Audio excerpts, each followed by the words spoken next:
bagaimana kita mentauhidkan, berdialog tentang tauhid kepada anak sejak kecil. Nah, banyak sekali ayat di Quran yang bercerita tentang ini. Kita bisa bercerita kepada anak dari usia yang sangat kecil sekali. Dari usia 3 tahun, 2 tahun, kita dapat dialog tentang ini. Jadi, saya mulai dari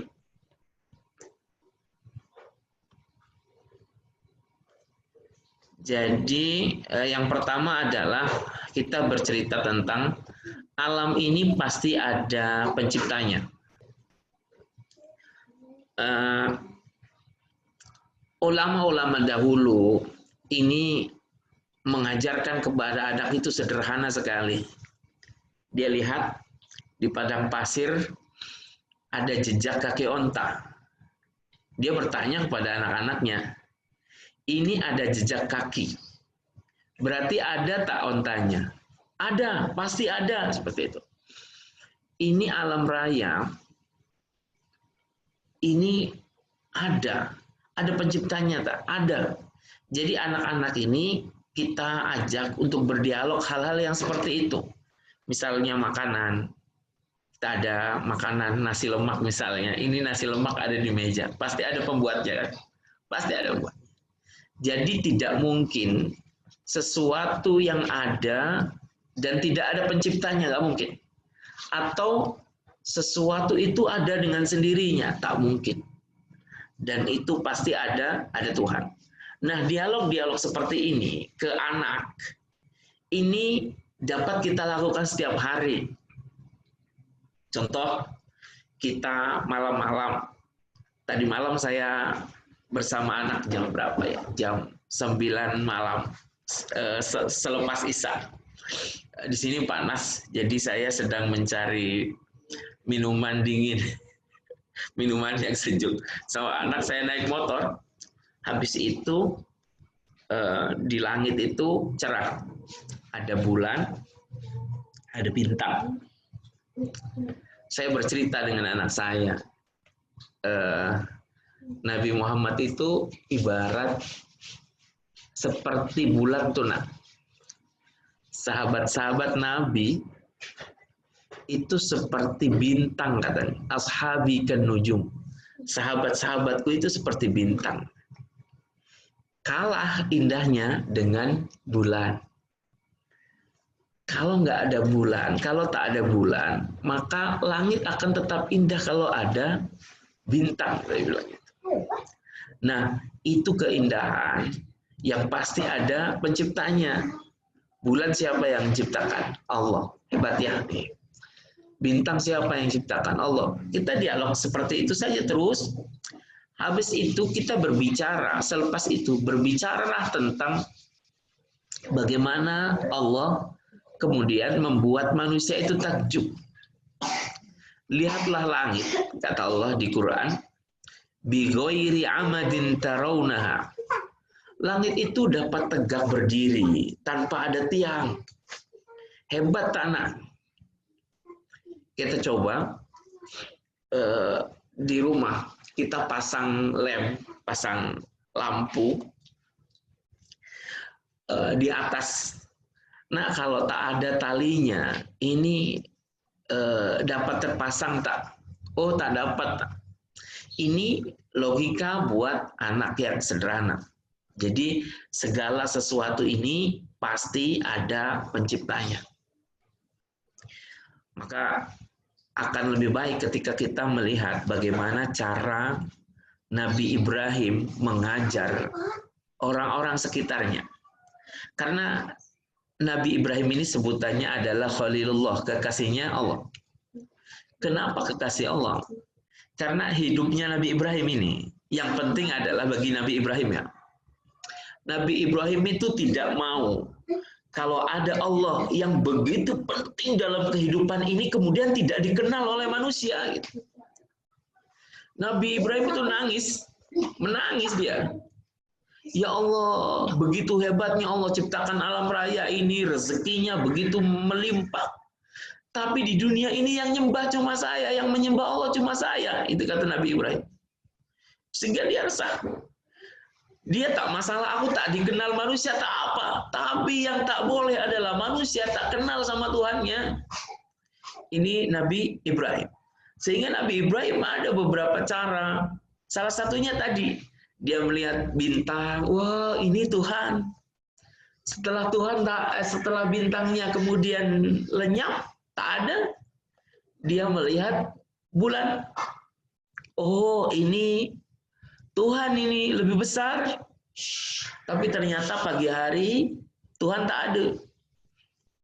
Dia katakan lagi pada umatnya, oh Tuhan ini tak mungkin seperti ini. Tuhan tak mungkin lenyap. Tuhan pasti selalu ada. Besok paginya dia melihat matahari. Matahari begitu terang. Oh, ini Tuhan. Hadza akbar. Ini paling besar ini.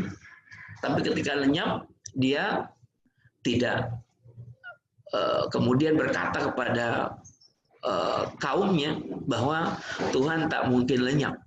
Maka sembahlah Tuhan yang selalu ada dan tidak pernah lenyap. Tuhan itu selalu hidup, tak akan pernah mati. Jadi ini yang dikatakan oleh Nabi Ibrahim alaihissalam. Segala sesuatu pasti ada penciptanya. Nah, kalau kita dapat menjelaskan kayak gini, seperti ini, maka ini namanya bajinah. Namanya bajinah. Maka sering-seringlah saya dan istri, sering sekali saya pergi untuk tadabbur alam. Karena alam ini baru akan menjadi pelajaran untuk mengenalkan Tuhan kepada anak-anak kita kalau kita bertadabbur.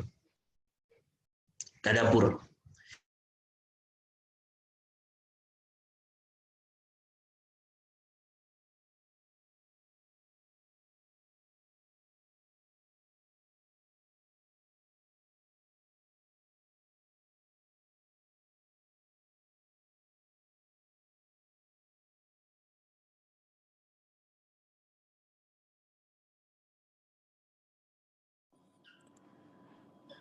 Rasanya Ustaz terkeluar. Kita tunggu Ustaz masuk balik. Tu dia. Ya, Assalamualaikum. Maaf, internetnya buruk. Ya, saya kembali lagi ke dialog tauhid ya. Yang pertama, kita mengenalkan anak bahwa alam raya ini ada penciptanya. Tadi di tadabbur. Tadabbur ini banyak sekali keindahan alam. Lihat hewan, saya di rumah ada ayam bertelur, dari telur kemudian menjadi ayam kecil. Ini adalah alat-alat untuk tadabbur anak. Dan kita harus menunjukkan kekaguman.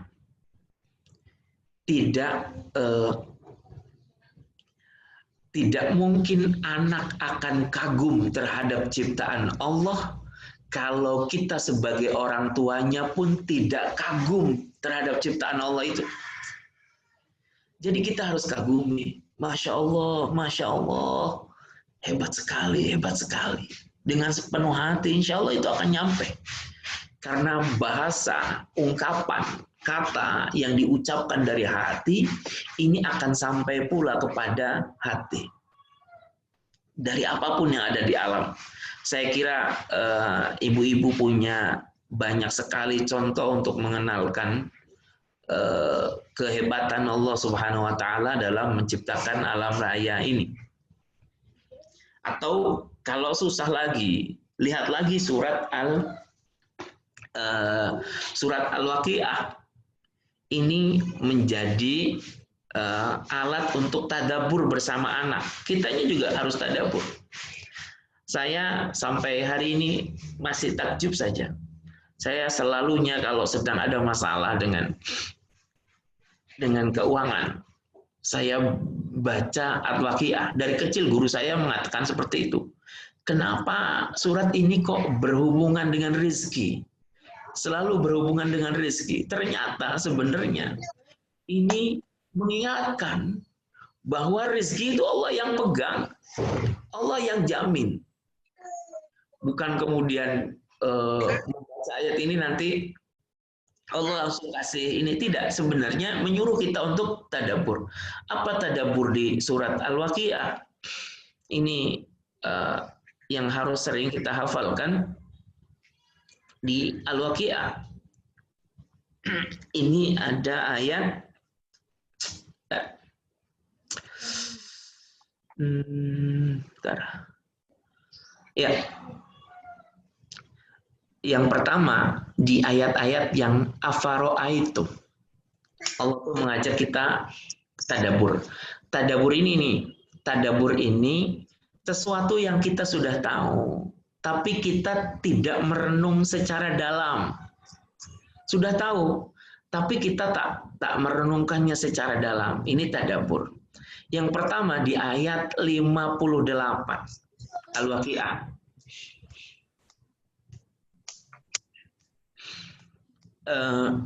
Afara'aitum ma tumnun, apakah engkau tahu apa yang memancar? Memancar ini apa ya?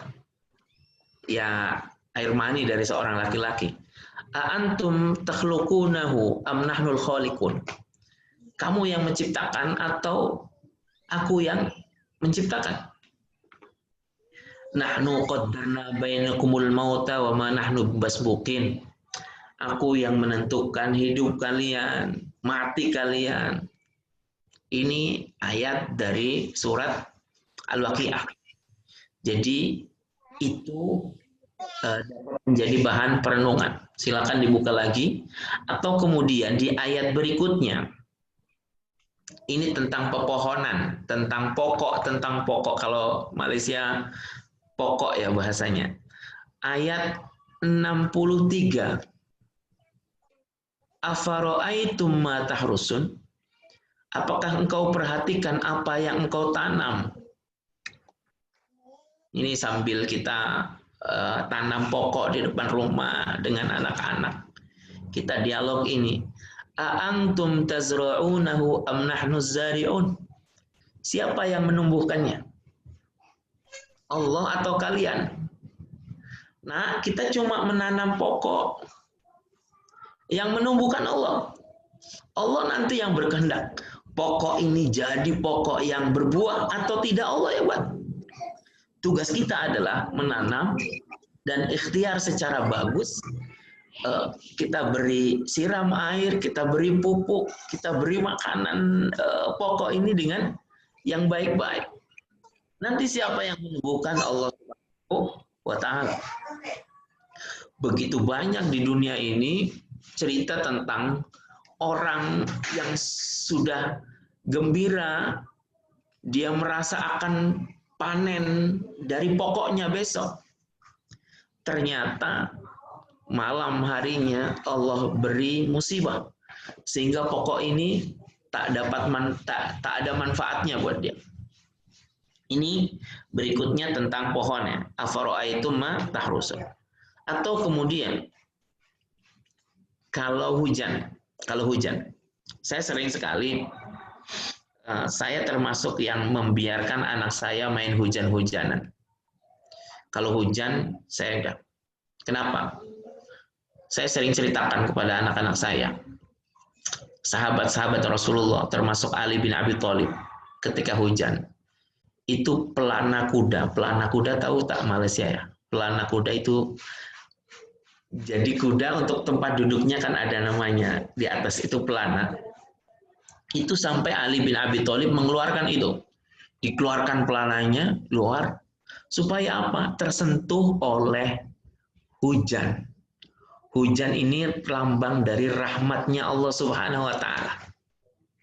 Maka saya kadang-kadang berbicara seperti ini ke anak-anak ketika kehujanan.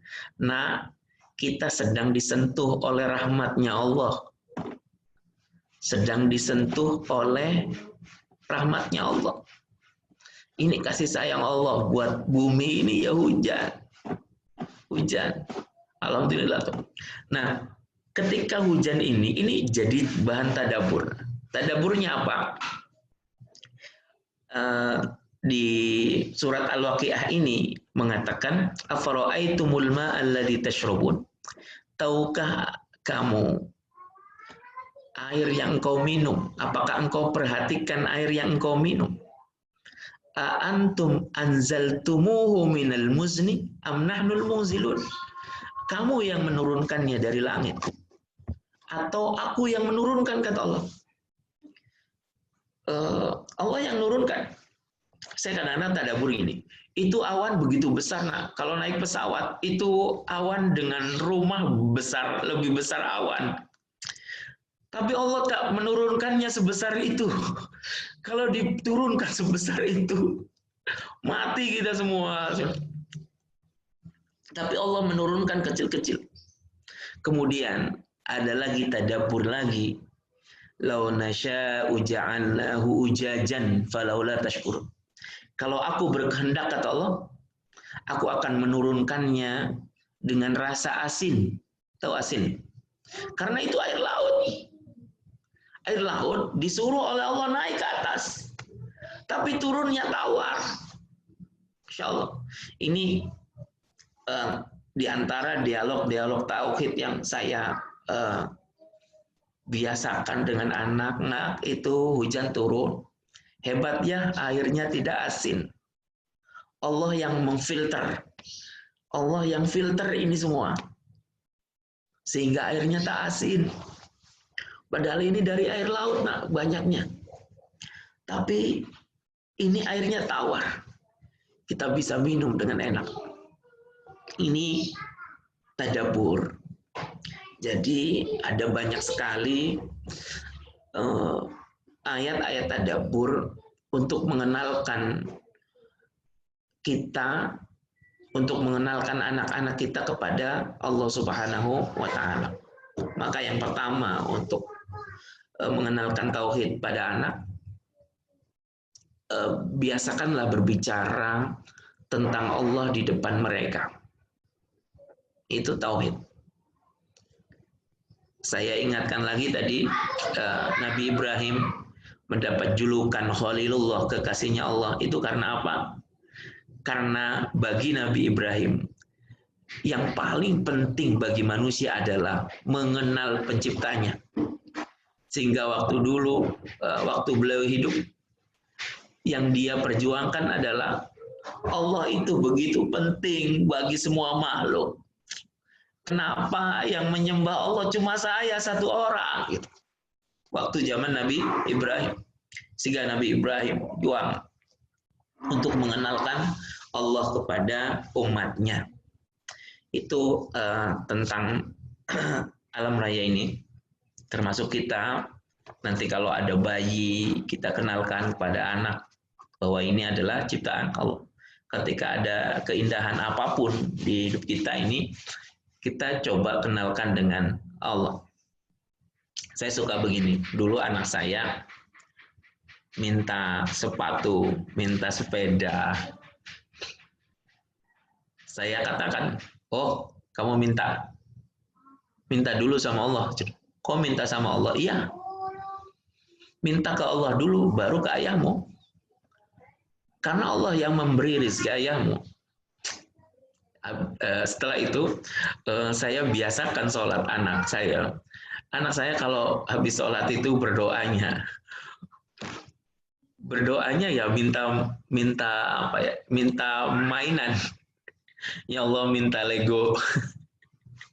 Ya Allah minta sepatu. Ya Allah minta sepeda. Tak apa? Saya bilang, Pak minta sepatu ke Allah. Iya. Jangankan sepatu, kaki saja Allah yang buat, kakimu Allah yang buat. Kenapa kau tidak minta sepatu sama yang buat kaki? Kaki aja Allah yang buat. Ini jadi. Nah, saya pernah di sekolah. Waktu itu mengajarkan tentang berdoa. Saya waktu itu mengajarkan tentang ud'uni astajib lakum. Berdoalah kepadaku, aku akan kabulkan untuk kalian. Ud'uni astajib lakum. Kalau di sini di kelas saya anak-anak kecil menghafal itu, jadi saya tanamkan kepada anak-anak usia 3 tahun, 4 tahun, 5 tahun ayat ini, ud'uni astajib lakum. Berdoalah kepadaku, kata Allah, aku akan kabulkan untuk kalian. Nah, setelah mengajarkan ini, saya jadi berpikir, terus nanti buktinya bagaimana kalau Allah langsung mengabulkan doa mereka gitu. Nah, setelah itu ini di kelas ya, di sekolah, waktu setelah mengajarkan ayat ini, saya katakan kepada anak, kalian boleh berdoa dengan suara yang kuat atau berdoa dengan cara bisik-bisik, Allah dengar dan Allah pasti kabulkan. Mereka berdoa ternyata, ayo berdoa. Mereka berdoa dengan khusyuk anak-anak kecil ini. Saya katakan, saya tak tahu doa kalian, tak tahu, Allah tahu. Nah, saya setelah itu saya tanya ke anak, kamu tadi berdoa apa? Saya minta boneka, Ustadz. Oh, minta boneka, ya. Kamu minta apa? Saya minta sepatu, Ustadz. Oh, Allah dengar tuh, Allah dengar. Setelah itu, selesai itu, anak-anak sedang pergi. Saya katakan ke orang tua anak-anak, saya sedang mengajarkan berdoa kepada anak dan Allah mengijabah doa mereka. Ternyata anak ibu berdoa minta boneka. Mau tak mengirimkan hadiah ini ke sekolah tanpa sepengetahuan anak-anak ini? Saya berkata, oh boleh Pak, boleh. Besok paginya ini anak di sekolah, saya katakan, kalian beberapa hari yang lalu berdoa, yakin tak kalau Allah mengabulkan doa kalian? Yakin Pak, yakin. Saya tak tahu nih hadiahnya apa di dalam apa ini, kalau di sini apa sih? Di sini bilangnya kado, di sini sebutnya kado. Tak tahu kalau di sana hadiah lah, hadiah. Ini hadiah, ini sepertinya buat Zahra. Saya kasih. Ini hadiah sepertinya buat Rizal. Saya kasih. Kalian ingatkan doa kalian kepada Allah? Ingat. Begitu buka kadonya itu, hadiahnya dibuka. Ya Allah, Allah mendengar doa saya. Allah mendengar doa saya. Anak-anak kecil itu kemudian begitu bergembira itu dengan pengalaman itu. Oh ya Allah, doa saya terkabul Ustaz, doa saya terkabul, seperti itu. Dan ini apa ya? Ini kesempatan yang luar biasa buat anak, yang amazing. Oh ya, Ustaz, nanti setelah ini berdoa lagi tak? Jangan, nanti doanya di rumah setelah sholat. Nanti ayah ibumu nanti tiap hari. Saya tak bicara itu bahwa ini kiriman, ini yang mengirim adalah orang tua. Tapi silakan berdoa, insya Allah semua akan dikabulkan oleh Allah Subhanahu wa Ta'ala. Yang saya ingin tanamkan di activity ini adalah berikan pengalaman bahwa Allah Subhanahu wa Ta'ala ini benar-benar memperhatikan kehidupan mereka. Jadi suatu saat ibu-ibu boleh kepada anak, ayo berdoa bersama, yo nak, berdoa bersama. Nanti suatu saat kita beri hadiah.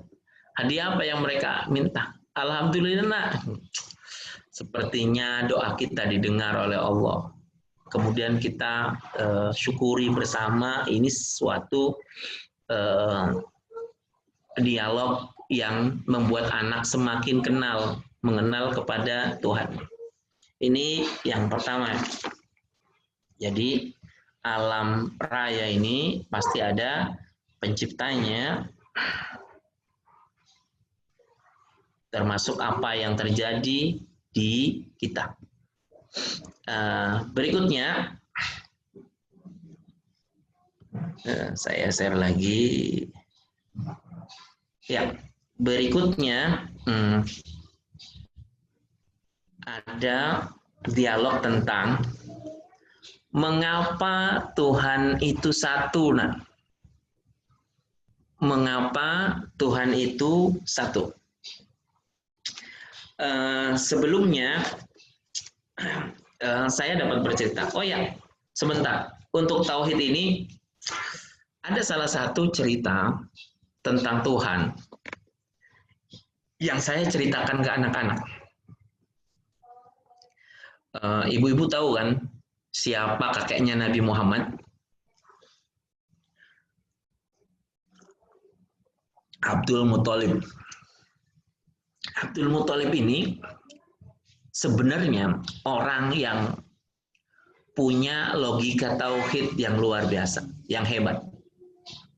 Ingat ketika Abrahah kemudian datang ke Mekah, kemudian akan menghancurkan Ka'bah. Sebelum menghancurkan Ka'bah, dia mencuri unta milik Abdul Muthalib 100 ekor. Sebelum menghancurkan Ka'bah, Abrahah kemudian berkata kepada penduduk Mekah, "Aku akan menghancurkan Ka'bah ini." Dia ingin ada perlawanan, ternyata tak ada perlawanan dari orang-orang Mekah. Dan yang berani datang kepada tentara bergajah ini, tentara gajah ini adalah kakeknya Nabi Muhammad, Abdul Muthalib. Apa coba ucapan Abdul Muthalib? Dia datang, "Wahai Abraha, kembalikan ontaku. Kembalikan ontaku." Abraha menjawab, "Kau tak takut Ka'bah yang kau jadikan tempat ibadahmu aku hancurkan?" "Oh, aku tak takut. Aku urusannya dengan ontaku. Urusanku dengan untaku. Karena unta yang kau curi milikku. Maka aku sebagai pemiliknya akan mengambilnya. Aku yang berhak melindungi unta-untaku. Aku ambil. Kembalikan untaku." Ka'bah itu bukan milikku. Itu milik Allah. Allah yang akan menjaga Ka'bah ini, kata Abdul Muthalib. Habis itu Abraha kemudian memberikan untanya Abdul Muthalib. Diberikan 100 ekor. Abdul Muthalib kemudian mengajak penduduk Mekah ke atas gunung untuk melihat bagaimana cara Allah melindungi Ka'bahnya.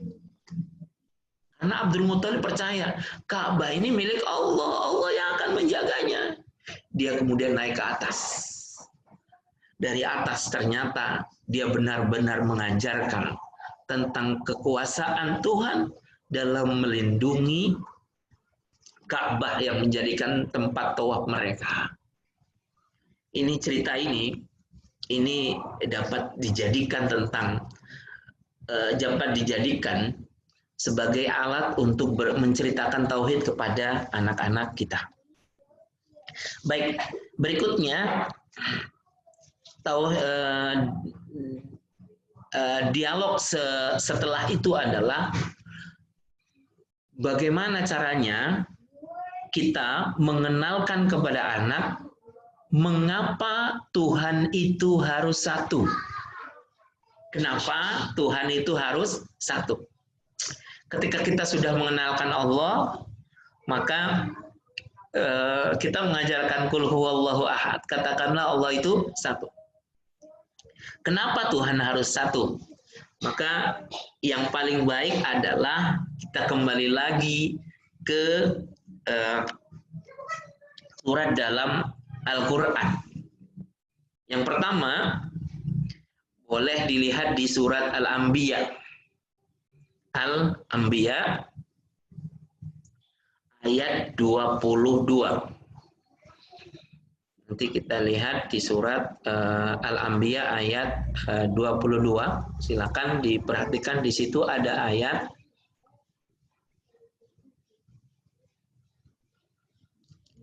ini. Kalau ada anaknya Ibu Nur Laila,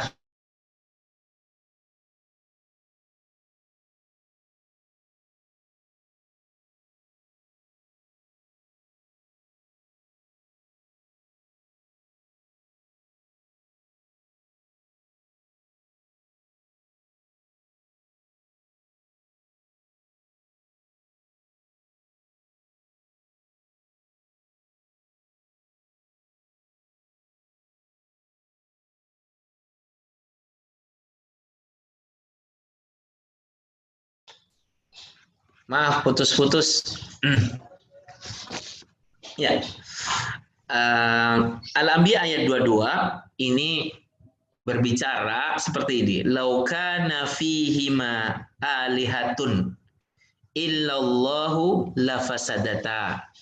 Seandainya di antara bumi dan langit itu ada Tuhan selain Allah, lafasadata, maka pasti rusak bumi dan langit itu.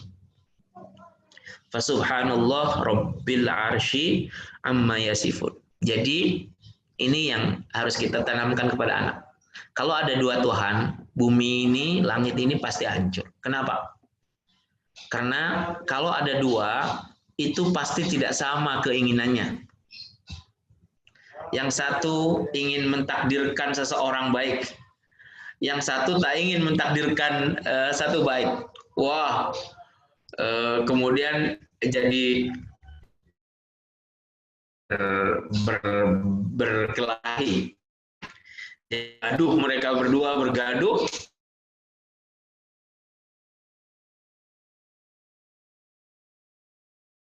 Terus salah satu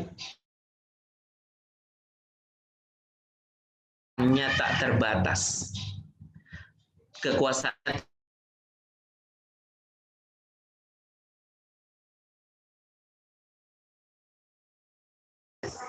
Tapi kalau Tuhan dua,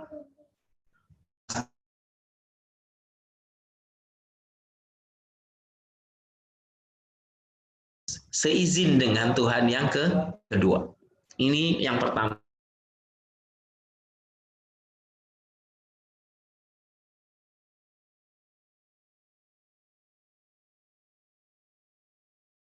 Berikutnya adalah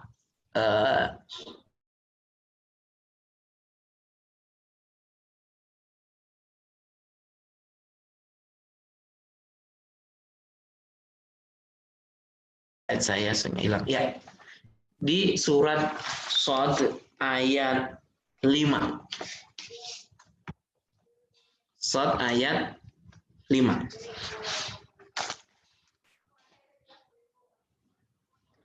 Di surat Shad ayat 5. Shad itu surat ke-38. Di ayat 5 ini saya sering ceritakan ini kepada anak-anak. Bahwa dulu orang-orang itu menyembah Tuhan dan Tuhannya ini banyak. Sehingga ketika Nabi Muhammad berkata, Qul huwallahu ahad, katakanlah Allah itu satu. Tuhan itu satu. Mereka menjawab dengan ayat ini. Ayat surat Shad ayat 5. Aja'alal alihata ilaha wahida inna hadza la syai'un ujab.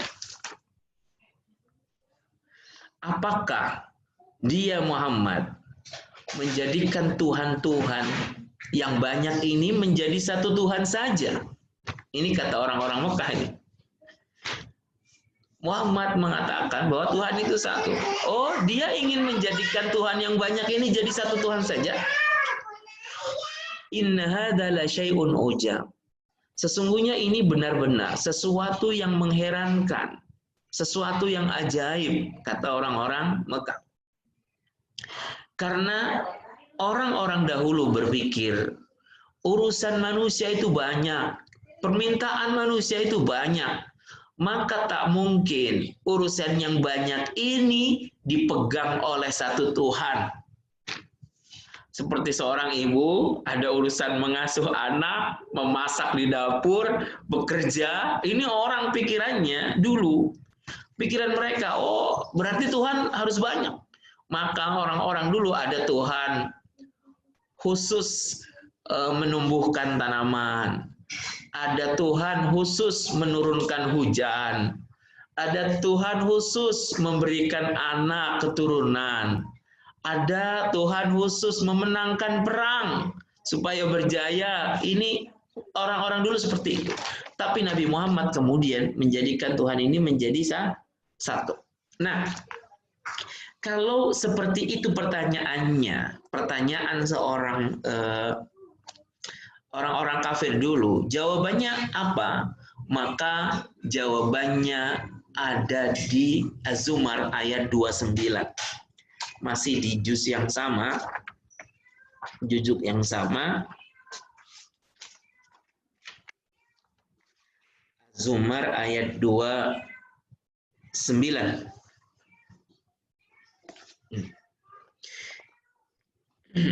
Apa ayat Az-Zumar ayat 2 surat Zumar ayat 29? Daraballahu mathalan. Ini yang kemudian dikatakan oleh Nabi Muhammad untuk mengajarkan tauhid kepada umatnya. Daraballahu mathalan rajulan fihi syuraka'u mutasyakisun wa rajulan salaman li rajulin hal yastawiyani mathala alhamdulillah bal aktsaruhum la ya'lamun. Jadi ketika mereka berkata tentang Tuhan yang banyak, Nabi Muhammad menjawabnya dengan indah dengan ayat ini. Allah membuat perumpamaan. Ada seorang laki-laki dimiliki oleh banyak bos. Saya bahasakan bos supaya paham ya. Jadi bosnya banyak. Bosnya ramai, dia punya bos. Ramai bos, hanya memiliki satu pekerja, satu pembantu. Terus Nabi Muhammad membandingkan warajulan salaman lirajulin, dan ada satu orang pembantu yang hanya dimiliki oleh satu orang. Hal yastawiyani mathala, apakah mereka sama? Nabi Muhammad ingin mengatakan kepada orang-orang Mekah pada waktu itu bahwa bayangkan kalau engkau punya bos yang ramai, bos itu banyak. Semua bos ini menginginkan perintah kepada kalian. Yang satu ingin ini, yang satu ingin itu, semua. Kira-kira kalian repot tak? Sibuk tak? Kalian sulit tak? Orang-orang Mekah kemudian menjawab, sulit. Ya, yang satu ingin disembah hari ini harus memberikan hadiah. Kemudian yang satu sama, semuanya menginginkan. Apa kalian mau? Oh, tidak. Nah, Nabi kemudian mengatakan warajulan salaman rajulin, atau punya satu Tuhan saja. Kemudian mereka mengatakan, oh, kalau begitu satu Tuhan saja. Karena manusia itu tak mampu kalau mempunyai banyak Tuhan. Kalau banyak Tuhan pasti perintahnya banyak. Karena setiap Tuhan pasti memerintahkan kepada hambanya. Nah, ini di surat Al-Anbiya ayat 22. Ini dapat dijadikan sebagai bahan untuk dialog tauhid untuk anak-anak kita. Yang berikutnya, ini ada sebuah hadis yang dapat menjawab mengapa kita harus menyembah kepada Allah Subhanahu wa Ta'ala. Maaf, hadis ini belum saya terjemahkan. Seperti ini kira-kira Nabi Muhammad mengatakan, anta'budullah la tusyriku bihi syai'an. Menyembahlah Allah dan jangan kamu menyekutukan Allah dengan sesuatu. Fa inna mithlu dzalika mithlu man istara 'abdan min khalisi malihi bi waraqatin. Jadi begini, permisalan ini seperti ada seseorang yang membeli seorang pembantu. Jadi pembantu ini dibeli oleh seorang bos dengan hartanya, kemudian bos ini menyuruh pembantunya ini bekerja untuknya. Tetapi ternyata pembantu ini bekerja dan keuntungannya diberikan kepada bos yang lain, bukan kepada bos yang memberikan. Maka ini kata Nabi Muhammad, itu seperti kalian. Allah yang menciptakan kalian. Bumi yang kalian tinggali ini ciptaan Allah. Rezekinya Allah yang kasih, yang beri nafas Allah. Tapi kalian menyembah Tuhan selain Allah. Ini dialog Nabi Muhammad dengan orang Mekah. Jadi seperti ini, Allah yang memberi. Wa innallaha khalaqakum wa razaqakum. Allah yang menciptakan kamu dan memberi kalian rezeki, maka Allah lah yang paling berhak untuk kalian sembah. Ya, itu sedikit tentang dialog tauhid untuk anak. Mudah-mudahan nanti bisa kita teruskan, tapi saya akan lebih senang kalau kita dapat tanya jawab di forum ini. Silakan.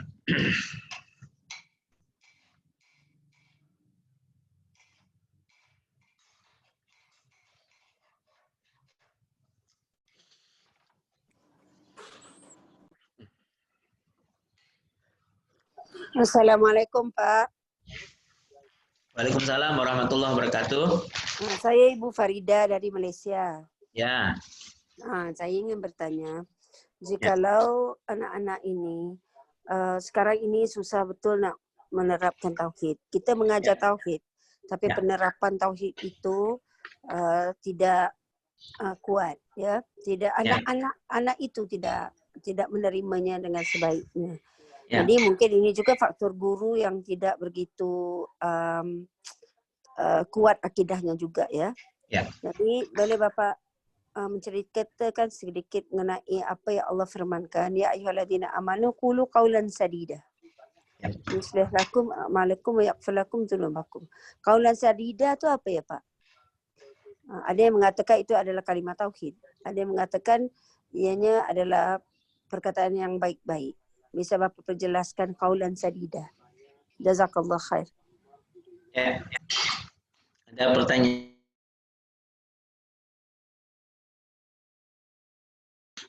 Belum dijawab.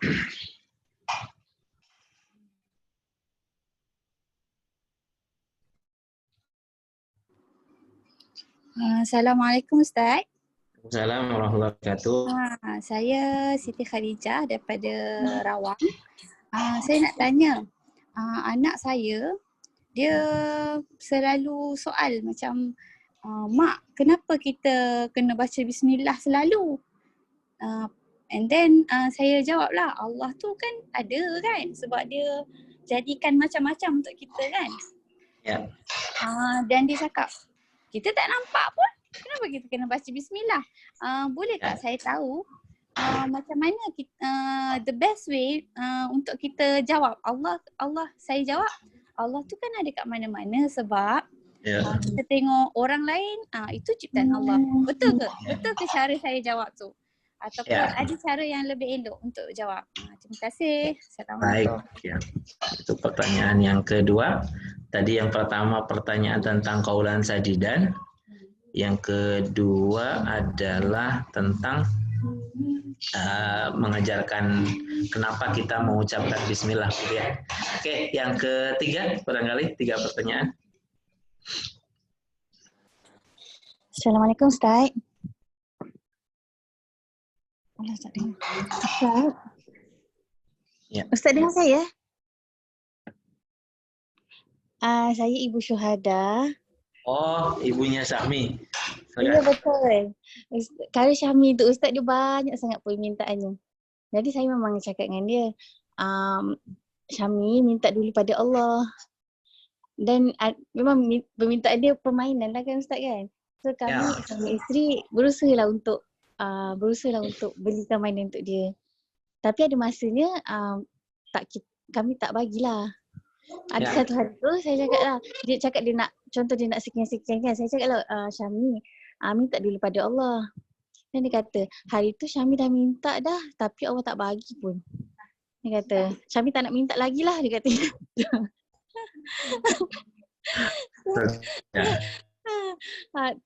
Lepas tu, macam tu, so, bila dia cakap macam saya nak balas macam mana, saya macam tak tahulah. Baik. Okay. Ceritanya ini. Ustaz putus-putus. Sebentar, ini terus saja. Jadi Allah. Tak dengar. Halo. Ya Ustaz. Baik. Bismillahirrahmanirrahim. Ustaz, putus-putus. Ya, putus-putus. Maaf. Ininya internet.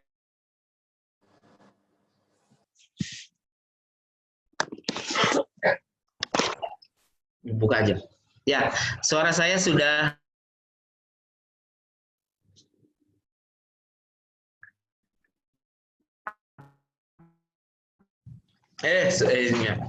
Baik, pertanyaan pertama.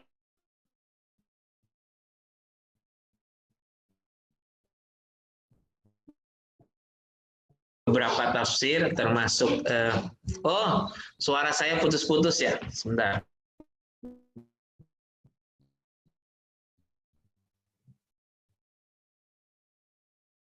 Sudah? Ya. Oke. Suara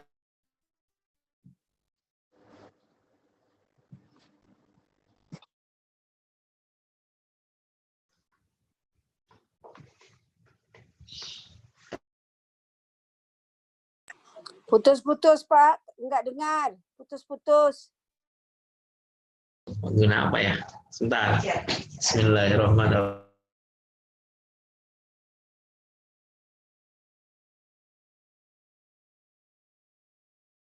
Jelas suaranya.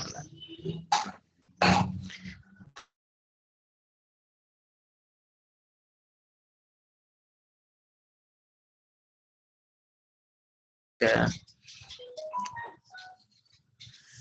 Bismillahirrahmanirrahim. Ya, baik. Kalau putus-putus nanti saya jawab dengan tulisan mungkin ya. Dengan tulisan. Ini sudah jelas belum? Sudah ya? Oke. Sudah ya? Ya. Pertama, kalau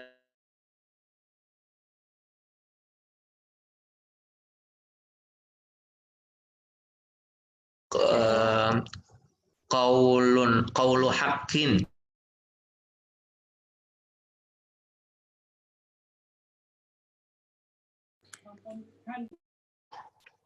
Maka sebenarnya ini, kalau saya sih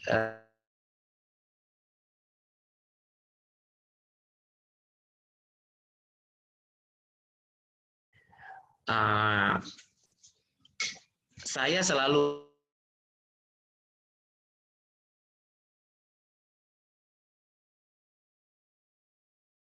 kalau hati kita tidak merasakan, kita akan susah untuk mengajak anak merasakan. Ini kaulan saya.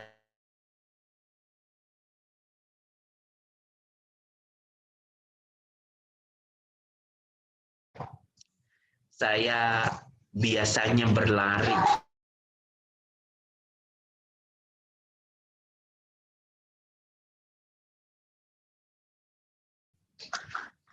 Hadis dari Rasulullah SAW.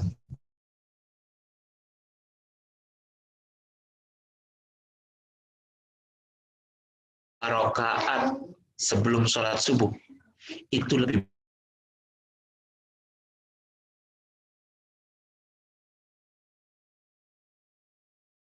atau mau kehilangan dunia seisinya. Ini hadiahnya lebih baik.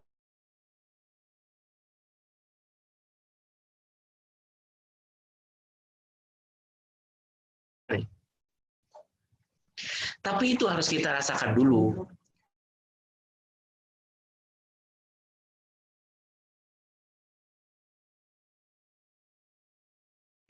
Bibir saja kita ucapkan, tapi hati kita tidak merasa.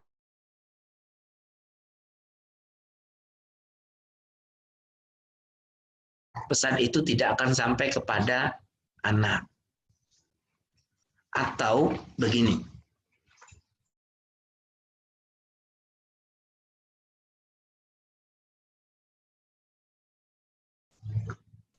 Tadi pagi, setelah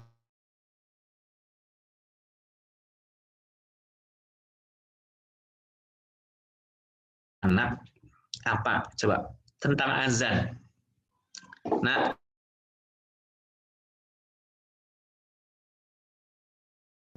Adi datang sholat, Adi datang, seperti itu.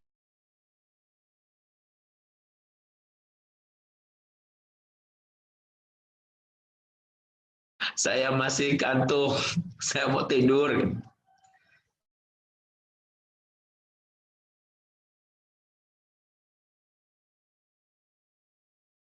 Ya Allah, saya sedang sibuk. Hayya 'alas shalah.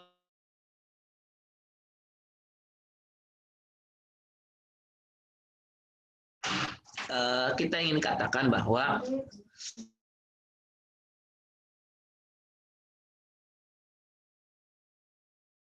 Allah akan lebih suka kalau sebelum azan datang kita sudah siap-siap.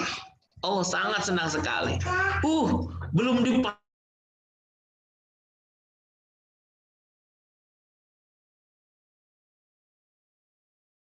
Pembantu itu dipanggil sekali.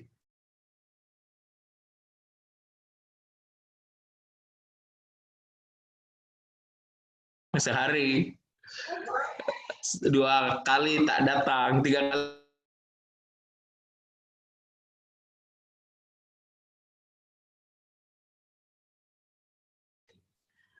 Dan ini kita lakukan hampir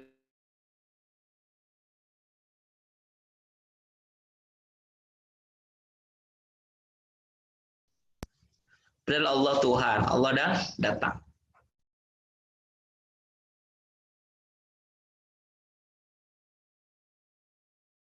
Tentang qaulan sadidan, perkataannya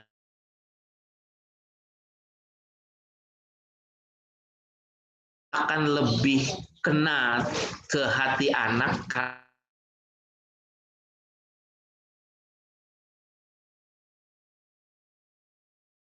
Rasakan dulu di hati kita, nanti kita kenalkan ke anak. Kalau kita ingin anak dia takjub,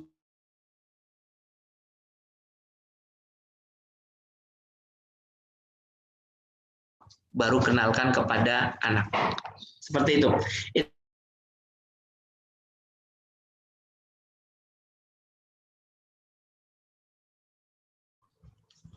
Berikutnya adalah pertanyaan tentang bismillah. Bismillah. Saya sederhana kalau menerangkan tentang bismillah ke anak. Mungkin tidak arti sebenarnya tidak, tapi saya katakan begini. Bismillah itu saya bahasakan dengan bismillah, ya Allah temani saya. Ya Allah bersamai saya. Seperti itu. Ya Allah saya mau sekolah, bismillah. Bersamai saya ya Allah. Bersama dengan saya, temani saya. Seperti itu ke anak. Kita tinggal katakan, kalau bersamamu ada Allah, maka urusan mana yang tidak selesai? Karena setiap kesulitan Allah yang buat.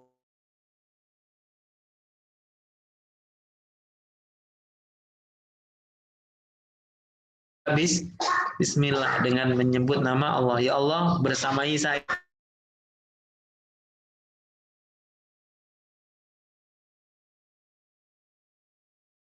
Ada juga makanan yang ketika kita makan kita menjadi sakit. Jadi bahasa sederhana untuk anak kecil ya, anak kecil. Kalau bahasanya terlalu tinggi saya takut.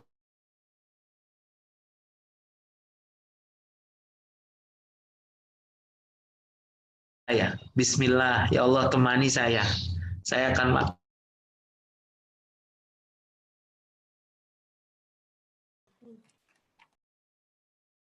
temani saya dalam bekerja. Seperti itu.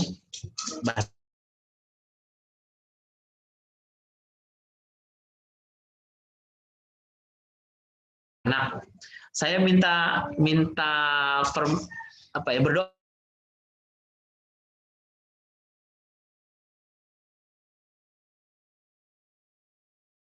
Mana kemudian menerangkannya ke anak begini.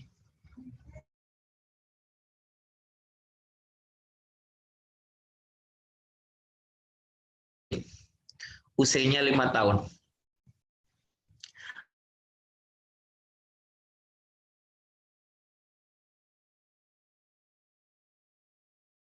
Bukan kereta ya, sepeda motor kalau di Indonesia motor lah.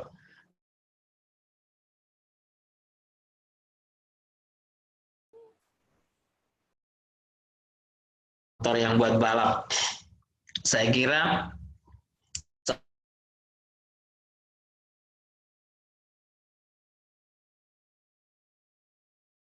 orang tuanya mengabulkan permintaannya, maka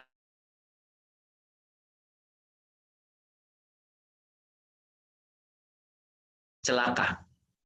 Karena memberikan sesuatu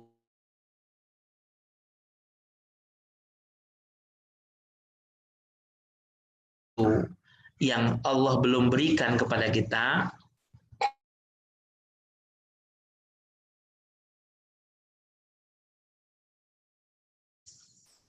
mungkin saya belum pantas.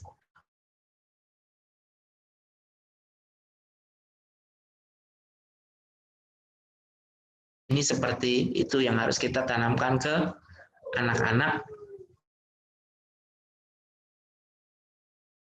Kita akan lanjutkan lagi dialognya. Insyaallah.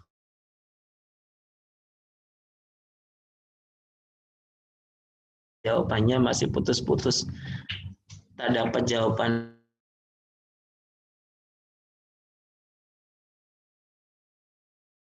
Ya, baik. Untuk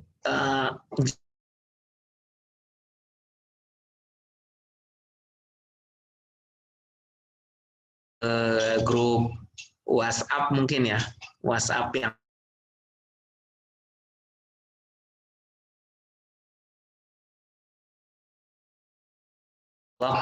mohon maaf, internet di sini sedang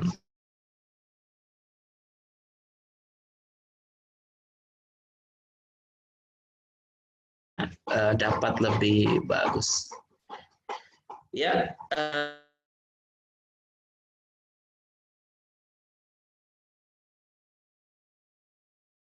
ditutup. Saya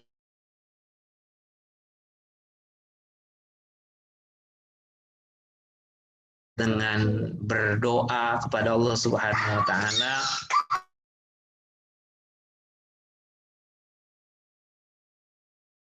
panjatkan kepada Allah Subhanahu wa taala. Bismillahirrahmanirrahim.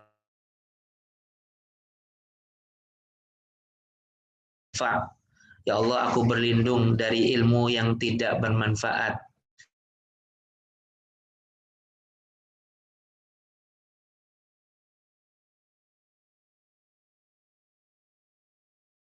Min du'ain la yustajabu laha, dan dari doa yang tidak diijabah oleh Allah Subhanahu wa taala. Mudah-mudahan kita semua dapat menjadi orang tua yang soleh, yang dapat mempunyai anak yang lebih soleh daripada orang tuanya. Amin ya rabbal alamin. Terima kasih. Assalamualaikum warahmatullahi wabarakatuh.